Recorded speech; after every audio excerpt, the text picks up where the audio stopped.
बात करते हैं योगी आदित्यनाथ के रायबरेली दौरे की, जहां से उन्होंने राहुल गांधी पर तीखे हमले किए हैं। ये भी कहा कि वैसे तो राहुल गांधी उन्होंने साफ तौर पर कहा कि संविधान की शपथ लेते हैं और इसके बाद भारत के संस्कृति को कोसते हैं। ये भी उन्होंने कहा, रायबरेली से उन्होंने कहा कि भारत की परंपरा को कोसना उनका जन्मसिद्ध अधिकार है और अपना अधिकार वो समझते हैं। राहुल गांधी पर तीखे हमले करते हुए योगी आदित्यनाथ ने कई बड़ी बातें कही। आइए आपको वो भी सुनाते हैं।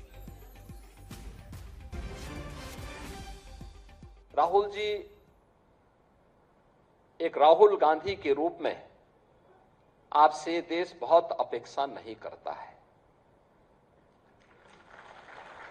कोई अपेक्षा नहीं करता है। लेकिन भारत की संसद में, भारत की सर्वोच्च पंचायत में नेता प्रतिपक्ष के रूप में आपको देश के लोकतंत्र के प्रति जवाबदेही बनाता है। आपने भारत के संविधान की शपथ ली थी और संविधान की शपथ लेकर के आप भारत की परंपरा को, भारत की विरासत को कोसना अपना जन्मसिद्ध अधिकार समझते हैं। आप यूपी के बाहर जाते हैं तो यूपी को लांछित और अपमानित करते हैं, भारत के बाहर जाते हैं तो भारत का अपमान करते हैं।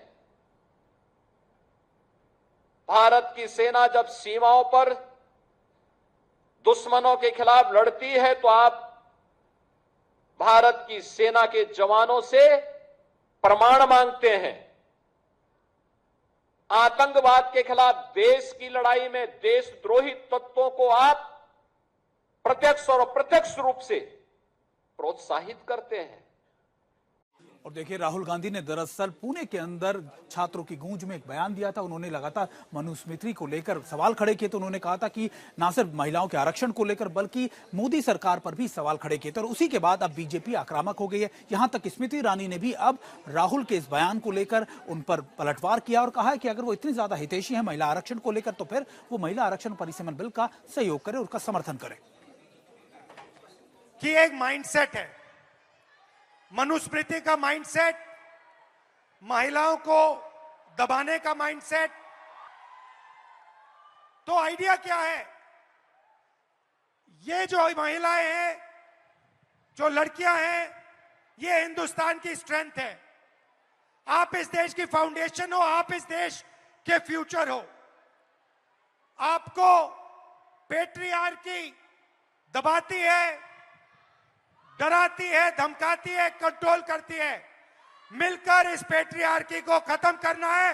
Smash the patriarchy. Congress party के एक अहम नेता ने महिलाओं और महिलाओं के नेतृत्व के समर्थन की बात की है।